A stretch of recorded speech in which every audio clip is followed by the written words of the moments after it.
Allô tout le monde, c'est Emmanuelle, votre animatrice du balado C'est dans ta tête de Santé mentale Québec Chaudière-Appalaches. C'est simple, on le dira jamais assez, le bénévolat rend heureux. Ça nous permet de se connecter aux autres et de participer à une réussite. C'est aussi bon pour le corps et l'esprit. Ça nous permet de s'épanouir et parfois même de devenir un tremplin professionnel.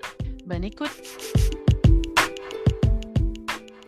C'est avec beaucoup de plaisir que j'accueille aujourd'hui à notre micro pour se parler de bénévolat, le Patro de Lévis. Bonjour, mesdames. Bonjour. Donc, d'abord, merci d'avoir accepté notre invitation à collaborer à ce balado C'est dans ta tête. Moi, je prends toujours quelques temps pour présenter un peu mes invités à chaque début de balado. Puis là, c'est la première fois qu'on va être trois pour jaser. Ça va nous apporter là, de beaux échanges. Si je commence par Colette Couture, pour résumer votre expérience professionnelle, vous êtes directrice de vie communautaire et des ressources humaines au Patro de Lévis. Ça fait 35 ans que vous me disiez que vous travaillez au Patro de Lévis. Puis vous êtes aussi la responsable du comité de bénévolat au Patro. Donc, bienvenue parmi nous. Merci. Et pour vous, Madame Joanne Nicole, si on parle juste de l'aspect bénévolat, vous êtes impliquée, je pense, depuis quelques années au Patro, c'est ça?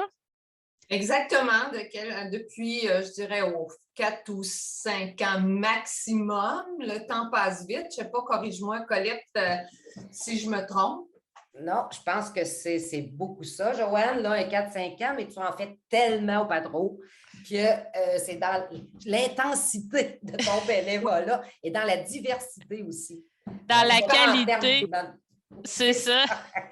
Elle a le tour de m'impliquer dans toutes sortes de choses. Puis moi, je dis oui parce que je trouve ça intéressant et que j'aime travailler avec eux. Oui, mais Joanne, c'est mon rôle à moi de détecter le talent, les richesses qu'une personne peut m'apporter. Alors, on ouvre la porte, là, nous, tout simplement.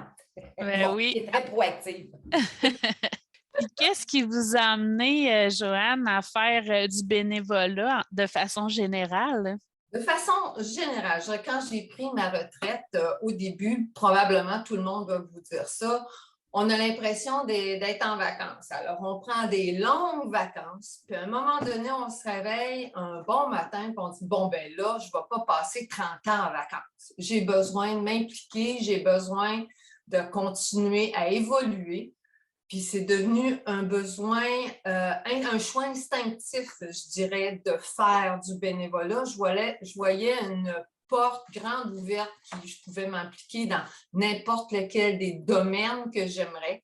Puis je continuerais d'évoluer comme ça, sans les contraintes, je dirais, d'un milieu de travail.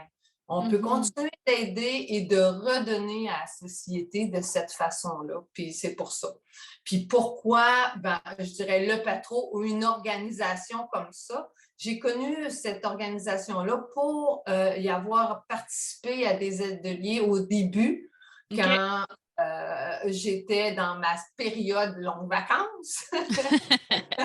Alors, j'ai pris des toutes sortes d'ateliers. Puis quand j'ai vu qu'il y avait une offre de bénévolat à l'accueil, j'ai décidé de foncer et puis ça m'a tout de suite titillé. Puis depuis ce temps-là, une chose en a attiré un autre. Comme maintenant, ce matin, je fais un podcast avec vous, mesdames. C'est beau, ça. Je n'aurais jamais pensé. Donc, de fil en aiguille, il s'est présenté toutes sortes d'événements comme ça qui fait que j'ai continué jour après jour à évoluer, puis ça me fait tellement du bien, là. Oui.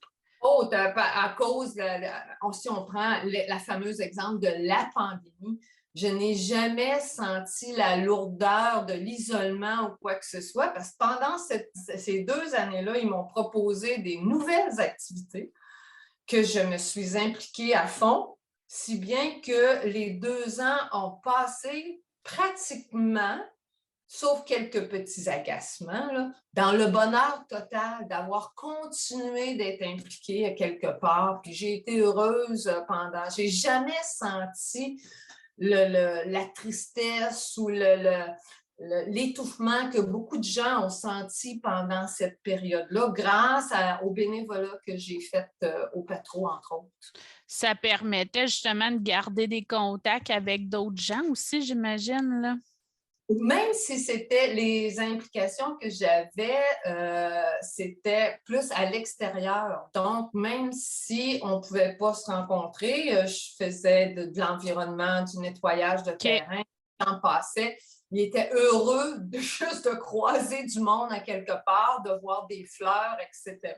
Donc, moi, ce que je trouve intéressant aussi, Joanne, tu parles que, bon, ça te rapporte, tu es contente de t'impliquer, tout ça, mais ce que je trouve intéressant aussi d'un bénévole, c'est sa proactivité, dans le sens que nous, on va proposer un certain champ d'implication aux bénévoles. Oui, ça, telle place est libre, est-ce que ça vous tente de participer? Mais Joanne aussi, elle voit les besoins.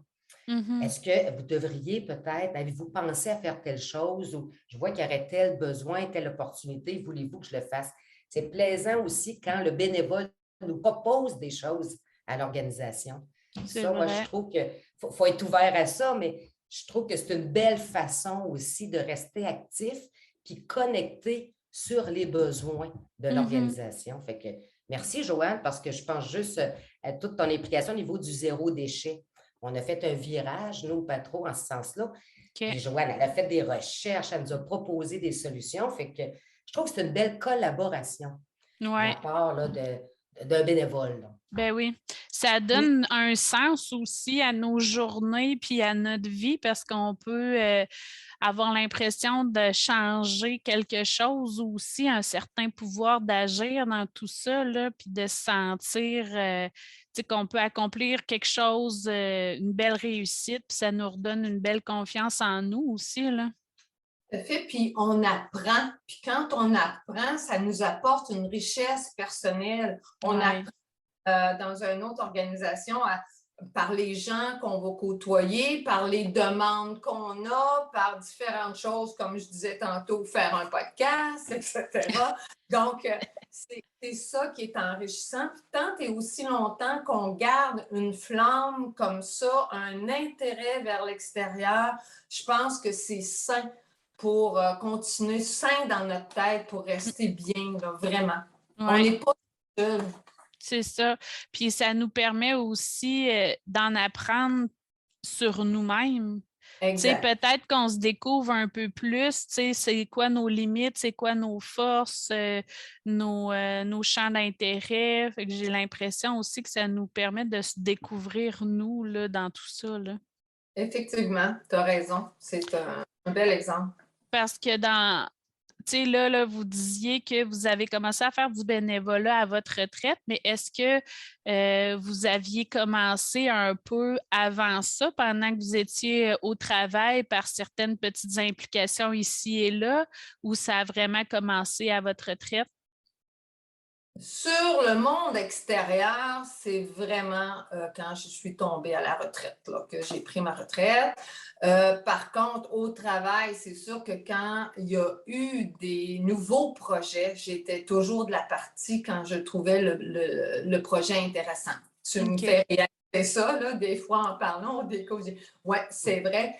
Parce que, étant une fille qui n'aime pas vraiment la routine, qui est super active, j'avais besoin tout le temps de challenge.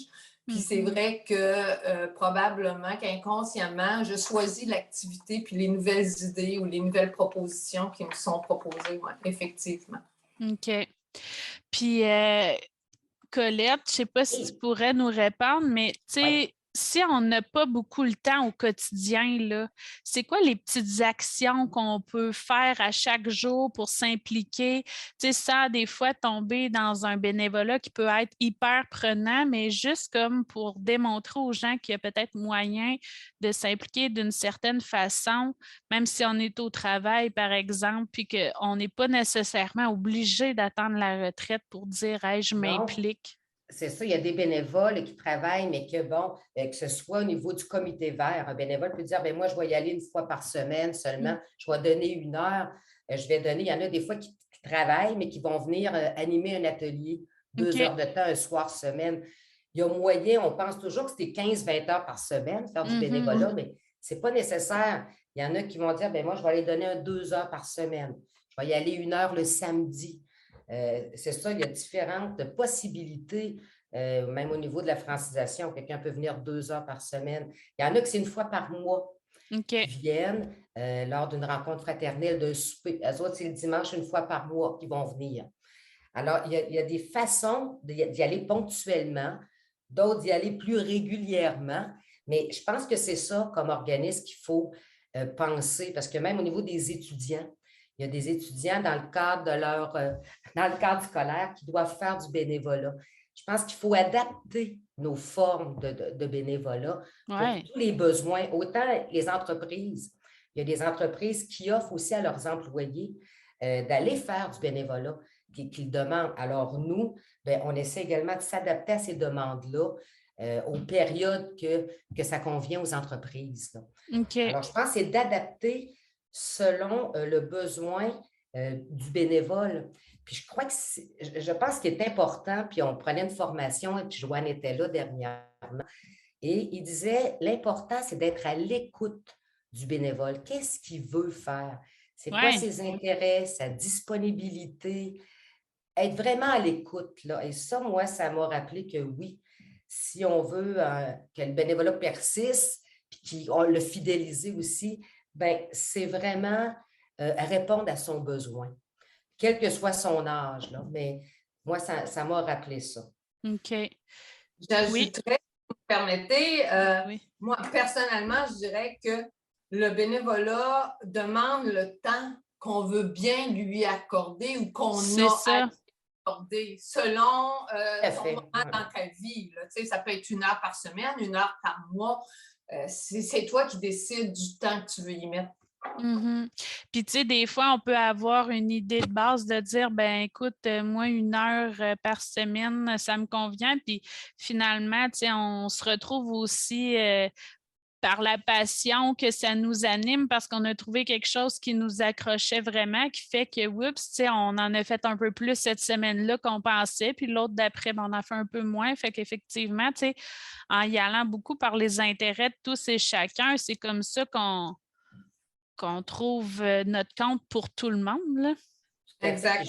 Je prends même au niveau du service d'aide en impôts qu'on a au Patro, il y a des bénévoles qui ne sont pas à l'aise pour venir accueillir ceux qui demandent, mais ils vont dire, moi, je vais faire tant de rapports chez moi. Alors, c'est leur façon, eux autres, de s'impliquer dans une cause à laquelle ils croient. Puis en même temps, ils ont l'impression de faire une différence. Je rends service parce que je fais la rédaction de rapport d'impôt de telle personne qui n'a pas, qui ne peut pas le faire. Alors, c'est leur façon. Puis, ils appartiennent à un groupe aussi. Pour eux, ils appartiennent à la grande famille du Patro, à la gang de l'impôt. Alors, c'est une autre façon de faire. Tu peux le faire chez toi, mais c'est du bénévolat qui rend extrêmement service. Tu as l'impression de faire une différence aussi. Oui, le sentiment d'appartenance, c'est vrai, ça l'amène vraiment à un autre. Ah oui, effectivement. Ça amène une certaine satisfaction personnelle. Oui, vraiment, vraiment. Ce que moi, je retiens et que je trouve ça beau du bénévolat, c'est de vouloir le bien. Ça m'a toujours, moi, frappée. J'avais entendu ça, je l'avais lu, puis quand ça me revient, je fais, oui, c'est vraiment la base. Hein? Peu importe l'âge qu'on a, les capacités qu'on a, c'est vouloir le bien. Alors, de quelle façon qu'on peut manifester ça, dans le fond, de vouloir le bien? Fait que moi, j'aime beaucoup ce terme-là, bénévolat, parce que je trouve que ça implique un engagement puis un amour de l'autre, un amour d'une cause. Ça suppose ça. Fait que moi, je trouve que c'est une richesse énorme, puis il me semble qu'on ne les remercie jamais assez, nos bénévoles. Jamais assez, même si ce n'est pas ça qu'ils attendent. Ils n'attendent pas des gros galops, des gros. Mais la façon, il ne faut pas oublier de les remercier, puis de remercier, puis de leur dire pourquoi qu'on les remercie. Je trouve vraiment leur faire sentir ça, c'est vraiment quelque chose, puis un plus, parce qu'une organisation sans bénévoles, en tout cas nous, pas trop, on ne pourrait pas survivre. Là. On ne pourrait pas faire tout ce qu'on a, tout ce qu'on fait présentement. On est une petite équipe de permanents, alors on a besoin des bénévoles. Alors, il ne faut vraiment pas oublier de les remercier. Je trouve que la reconnaissance, c'est important. Il ne faut jamais l'oublier si on veut les fidéliser oui, on peut. Il y a comme 3 phases qu'on apprenait, l'attraction, comment qu'on recrute, l'arrimage, comment qu'on essaie de les mettre à leur donner là, des choses qui vraiment là, leur font croire, puis leur font paraître qui font vraiment une différence, puis les fidéliser aussi. Oui. Je me dis, il faut les garder, hein? C'est le fun des bénévoles qui sont là depuis un bout de temps. Je trouve que ça donne une force et un noyau. Puis en même temps, pas oublier de dire, ben, c'est plaisant aussi de penser à la relève de bénévoles puis en attirer d'autres, là. Effectivement. En parlant remerciements, Colette, c'est sûr que j'apprécie les remerciements de l'organisation, mais les petits remerciements de chaque implication qu'on peut avoir, qu'on ne penserait pas, comme exemple, une journée à l'accueil où il n'y en a pas une que je devrais dire, une journée à l'accueil où je n'ai pas senti que quelqu'un à qui j'ai parlé, qui venait au comptoir ou qui m'a appelé, disait « Ah, ça a fait du bien, maintenant. » Sans qu'on s'en rende compte, on fait un petit impact à quelqu'un dans sa journée, au moins par chiffre de bénévolat. Par chiffre. On pense t'as raison. pas d'en faire du bénévolat. On ne réalise pas ça. Puis en faisant, tu dis « Ah, mon Dieu, merci, vous êtes gentil, vous m'avez aidé. » Mon Dieu, il me semble que je n'ai rien fait de spécial. Mais je réalise ça avec le temps que pratiquement chaque fois qu'on je fais mon chiffre à l'accueil, il y a toujours quelque chose comme ça qui arrive, puis tu sens que tu as fait une différence pour quelqu'un dans sa journée qui parlera peut-être pas à personne d'autre, là, tu sais. Oui, c'est ça. Bien, c'est ça, je partais pour parler de gratitude, mais justement, des fois, tu sais, c'est merci, tu sais, pour les autres, à quel point que notre bénévolat peut faire rayonner puis donner un positif sur les autres, là. Effectivement, ça fait toute qu'une différence parce que des fois, on a l'impression que c'était pas grand-chose puis que pour eux, par rapport à tout ce qu'ils ont pu avoir vécu dans leur journée avant, ça a pu faire un gros changement sans qu'on le sache, là. Exact. Oui. Exact. Puis comment on peut agir, c'est-à-dire, on recherche, là, on dit hey, moi, ça me tenterait peut-être de m'investir. Par où on commence pour dire ça m'intéresse, moi? On est-tu mieux justement d'aller cogner à une porte d'un organisme communautaire ou avez-vous peut-être des trucs pour les auditeurs? Moi, je vais parler peut-être personnellement comment j'ai procédé. Commencer par penser qu'est-ce que j'aime, qu'est-ce que j'aimerais faire, dans quoi j'aimerais m'impliquer. Puis une chose s'est imposée, c'est que je voulais vraiment changer du domaine dans lequel j'avais été pendant toute ma carrière. Bien que c'est encore un intérêt positif, le domaine médical, puis tout ça, je voulais quand même agir autrement. Donc, un, faut que tu penses à quoi tu voudrais vers quoi tu veux t'en aller. Et puis, deuxièmement, bien, tu regardes l'offre. Puis, il suffit de regarder, puis je pense que les offres, il y en a plein. Moi, je suis allée vers le Patro, c'était à côté de chez moi, j'ai été attirée vers ça et je ne regrette pas du tout. Mais il y a d'autres organisations sûrement qui ont cette approche-là. Il suffit d'ouvrir les yeux, de fouiller un petit peu, puis je suis certaine que n'importe qui, là, quand tu sais ce que tu as besoin, tu vas découvrir une organisation qui peut utiliser tes qualités encore pour longtemps. Oui, puis en plus, moi, je pense qu'un bénévole heureux attire d'autres bénévoles. C'est le meilleur moyen aussi de recrutement. Parce qu'il y a des gens qui sont arrivés, je pense à un monsieur qui est arrivé l'année passée ici, au niveau c'est un coureur, puis il voulait une implication, puis il voulait faire une différence dans sa course. Puis on a développé le projet des courses partagées. Puis je lui demandais, mais c'est qui vous a référé? Il dit, c'est Joanne, qui m'en a parlé. Fait que je trouve ça tellement le fun mais un bénévole qui va en attirer un autre. Je trouve que c'est la meilleure façon, c'est le témoignage dans le fond. Si toi, tu rayonnes, tu dis que tu aimes ça, puis tu recommandes à la personne de venir, puis je trouve ça vraiment, ça fait des petits, ça permet à d'autres de s'impliquer. C'est ça, du bouche à oreille ou juste des fois, des fois, on n'a peut-être pas attiré une personne physiquement en tant que telle à dire elle s'implique à du bénévolat, mais juste d'informer les autres que ça existe, tu sais, de sensibiliser les gens. Peut-être que, bon, ils sont dans un moment X où est-ce que ils se disent j'ai vraiment pas le temps, puis tu sais, ou que ça ne m'intéresse pas, mais que ça fait germer l'idée, puis qu'éventuellement, dans le futur, il y a quelque chose qui va se passer, ou ne serait-ce d'une réflexion, je ne sais pas, moi, à leur travail, justement, ils ont un projet X, puis ils savent un peu la philosophie du bénévolat, puis là, ils vont être attirés dans quelque chose, tu sais, qu'ils n'auraient pas pensé au départ. Fait que juste d'en parler, c'est important aussi, là. Tout à fait. C'est ça, d'en parler. Puis nous, de faire connaître nos offres. Je trouve que c'est toujours ça les Ouais. défis d'un organisme. Puis au comité, justement, on en parle. Joanne fait partie du comité. Une implication de plus, évidemment, pour ne dire que celle-ci. Mais puis on en parle, nos défis de recrutement. Ouais.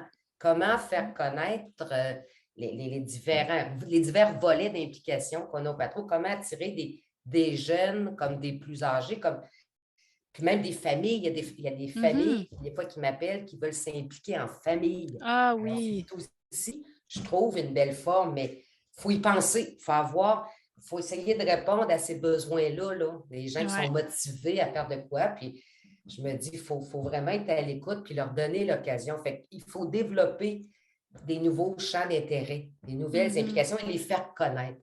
Je pense que c'est le défi pour toute entreprise, là, pour toute organisation, d'amener les gens là, à rayonner. C'est ça. Puis je pense qu'il n'y a pas d'âge non plus pour commencer. Parce que, tu sais, on parle de famille, mais souvent, là, quand les enfants sont petits, là, 3, 5 ans, là, ça triple là, à vouloir aider à enlever les mauvaises herbes. Tu sais, ils veulent faire toutes les tâches qu'on a à faire à la maison, là. Quand ça pogne 12 ans, c'est différent. Mais quand... Oui, c'est ça, là. Il y a d'autres intérêts maintenant. C'est ça. Mais quand ils sont tout petits, puis des fois, ça peut être une belle chose, tu sais, de leur inculquer ces valeurs-là de bénévolat. Après ça, ça leur donne un air d'aller dans leur confiance, dans leur estime. Là. Ça peut être beau comme cadeau à offrir à un enfant aussi. Tout à fait. C'est plaisant aussi quand certaines écoles ou certaines entreprises, comme je parlais tantôt, mettent ça de l'avant. Hein, le côté implication à l'extérieur ou même dans leurs écoles. Certaines écoles qui le font. Ouais. Je pense que ça, mon Dieu, c'est un apprentissage, c'est une des belles valeurs à inculquer chez les jeunes. Ils vont grandir avec ça, ils vont voir leurs parents, ils vont voir leurs grands-parents s'impliquer. Ça va leur rester, je pense. C'est un plus. Effectivement. Ou juste dans un foyer de personnes âgées, tu sais, les jeunes qui vont en donner un coup de main aux préposés pour aller aider pour les personnes âgées, ben, tu sais, ça donne un beau coup de main aux préposés, mais aussi aux personnes âgées là, qui sont donc contents d'avoir, tu sais, un peu de vie, un peu d'animation. Fait que, tu sais, ça redonne une belle richesse à tout le monde, là. Ça rajeunit, pour le temps d'un moment, ça rajeunit l'étage. Oui, c'est ça. Et même faire travailler des jeunes avec des gens plus âgés. Nous, on a nos dîners hot dog pendant l'été, là, habituellement, 40 jours. Puis les jeunes, ils apprennent à travailler, dans le fond, avec les plus âgés. Fait que intergénérationnel, c'est très intéressant aussi. Le partage de connaissances, là, oui, ça, c'est ça. Parce qu'il y a plein de choses de génération en génération. Parfois, on perd parce que, tu sais, comme, je sais pas, moi, là, mais tisser, apprendre à coudre, ces choses-là, ça peut se perdre de plus en plus quand on n'a pas une grand-maman qui a cet intérêt-là puis qui montre ça à ses petits-enfants. Fait que, tu sais, juste de partager des connaissances plus manuel comme ça peut être le fun. Puis vice-versa, un jeune qui apprend à une personne plus âgée les nouvelles technologies, tu sais, c'est le fun, ces deux côtés-là, à quel point chacune des générations peut apporter à l'autre. Faire tu me montres comment utiliser le logiciel, puis moi, je vais te montrer comment réparer ton pantalon. C'est ça. Oui, mais c'est vrai. C'est un échange de connaissances. Ah oui. Pendant ce temps-là, tu as une relation avec une autre personne qui t'a apporté du bonheur, puis tu es heureux. Exact. Oui, puis tu sais, c'est pas compliqué, c'est tout simple, mais à quel point ça peut être enrichissant, c'est ça qui fait du bien, là. Je ne sais pas si ça faisait le tour pour vous, si vous aviez des points essentiels par rapport au bénévolat que vous auriez aimé nous partager. Ben, quelqu'un qui dirait qu'il n'a pas le temps, excuse Colette, je t'ai Ben peut-être... non, vas-y. Moi, quelqu'un qui dit ah, j'ai pas le temps, c'est pas compliqué quand tu le mets dans ta plage horaire à une période fixe, au même titre qu'un entraînement ou que ta période. Tu as une période de travail, période d'entraînement, période de ressourcement personnel, période de bénévolat. Puis ça glisse dans le temps, puis il est toujours là. Si on ne le met pas régulier à l'horaire, ben c'est sûr. Comme n'importe quoi d'ailleurs, je n'ai pas le temps de faire de l'exercice parce que tu ne mets pas à ton horaire. Je n'ai pas le temps de faire du bénévolat, c'est parce que tu ne l'as pas dans ton agenda. Parce que quand tout est là, ben tu dis, ah, ben oui, aujourd'hui, je vais à tel faire, je vais faire ça, j'ai ça, j'ai ça. Donc, ton temps est peut-être un petit peu plus planifié, avec de la souplesse quand même, mais c'est sûr que tu vas y penser puis tu vas y trouver un intérêt de cette façon-là. Je pense que c'est le meilleur moyen pour dire, ben oui, j'ai le temps, il est à mon agenda, puis c'est là que je le fais. C'est ça. Puis, tu sais, il y a des actions aussi, peut-être que les gens ne réfléchissent pas, mais tu sais, je fais juste prendre exemple, là, je suis sur un conseil d'administration, mais ça en est du bénévolat. Puis, il y en a plein de parents, par exemple, qui peuvent être impliqués dans le comité de l'école de son enfant ou à la garderie ou peu importe, mais ça en est du bénévolat, veut pas, là. Fait que, tu sais, c'est des petites implications comme ça qui peuvent faire une belle différence. Puis oui, une fois peut-être retraité, quelque chose va nous amener à avoir un peu plus d'implication, puis avoir plus de temps dans un projet X, mais chaque implication compte, là, même si on disait comme tantôt que ça a juste pris 1 heure, ben c'est quand même 1 heure bien investie. Oui, tout à fait. Tout à fait. Une heure qui est saine, qui rapporte beaucoup plus que l'heure en tant que telle. Oh oui, effectivement. Exactement. Ben moi, je voulais juste rajouter, s'il y en a qui sont intéressés à aller faire du bénévolat, ben ne pas se gêner. Hein, ça demande de faire le pas, de dire on va aller voir la personne au patron, mais au moins d'aller voir sur le site. Nous, entre autres, on a mis sur notre site là, un petit formulaire. OK. Alors, pour les gens qui seraient intéressés, bien évidemment, là, vous êtes les bienvenus. Et puis, de remplir le petit formulaire, puis on va vous contacter, puis on verra là, de quelle manière que vous pouvez, là, qu'on peut répondre à votre besoin de bénévolat. Mais je pense qu'il faut oser, un peu comme je disais. Des fois, on est tout seul. C'est le fun, des fois, d'arriver à 2, 3, puis on dit, Colin, je ne connais personne, mais ça demande un petit peu plus, mais ça en vaut la peine, parce que j'ai vu des bénévoles, moi, créer des liens tellement magnifiques, puis c'est leurs meilleurs amis, là. À un moment donné, à chaque mois, chaque semaine, tu as les mêmes personnes autour de toi, fait que ça crée des liens extraordinaires comme milieu de vie, là. Fait que ça en vaut la peine d'oser un peu. Oui, effectivement, tu as raison. Ouvrir les yeux parce qu'il y en a du bénévolat à faire partout. Dans une autre organisation, d'ailleurs, que je suis impliquée, il me disait que suite à la pandémie, il avait perdu beaucoup de bénévoles, puis il y avait de la misère à retourner en chercher. Donc, les gens sont rendus là dans leur vie. Ils ont juste à regarder. Je cherche à faire du bénévolat sur Google. Puis ça va c'est comme ça que je suis tombée sur le pétro, moi, simplement, à un moment donné. Mais il y a plein d'organisations actuellement qui cherchent des bénévoles. Donc, ce n'est pas les offres qui manquent, j'en suis certaine. Effectivement. Puis au pire, c'est de prendre le téléphone puis d'appeler puis de dire, écoute, j'aurais un intérêt à faire du bénévolat. Est-ce que vous en offrez? Tu sais, simplement, là, de faire le pas pour aller découvrir un autre monde. Oui, tout à fait. Pas penser juste à la marche qu'on vient de prendre. C'est la marche sur laquelle on monte aujourd'hui va nous amener bien d'autres choses à monter et à évoluer plus tard, puis on ne sait pas ça, jusqu'où ça peut nous mener. Mais il y a du bonheur, c'est sûr. Puis ça peut, on parle de marche, mais ça me fait penser au début, quand j'ai parlé de tremplin, là, mais tu sais, quelqu'un qui qui est comme hésitant, est-ce que je change d'emploi, je suis plus sûre que j'aime mon milieu, mais juste ça, des fois, le bénévolat peut faire amener une autre perspective, puis se faire aider quasiment dans sa réorientation sans qu'il s'en rende compte, puis découvrir de nouveaux champs d'intérêt. Tu sais, ça peut être une belle astuce aussi. Au complément, oui. Oui, c'est ça. Au complément à ce que tu fais déjà. Ouais. Exactement. Des passions, découvrir des nouvelles passions. C'est ça, parce que des fois, tu sais, le milieu de travail apporte le côté, tu sais, de la sécurité financière, mais que les gens se disent, bon, je suis peut-être pas prête à partir, bon, pour X raisons, à cause du fonds de pension, etc., mais au moins, ils vont trouver satisfaction personnelle dans du bénévolat pour se sentir épanoui et accompli.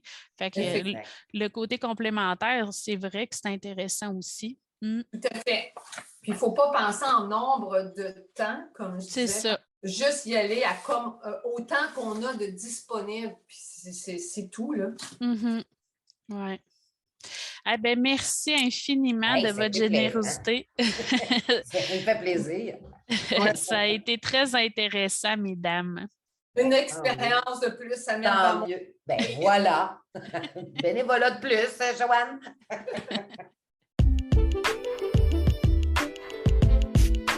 Vous écoutiez C'est dans ta tête, le balado de Santé mentale Québec Chaudière-Appalaches qui vise à créer, développer et renforcer la santé mentale. Merci de votre intérêt et surtout, merci d'avoir pris le temps de prendre soin de vous en nous écoutant. Si vous souhaitez découvrir d'autres outils et astuces, je vous invite à consulter notre site internet au santémentalca.com. Bye bye, à la prochaine!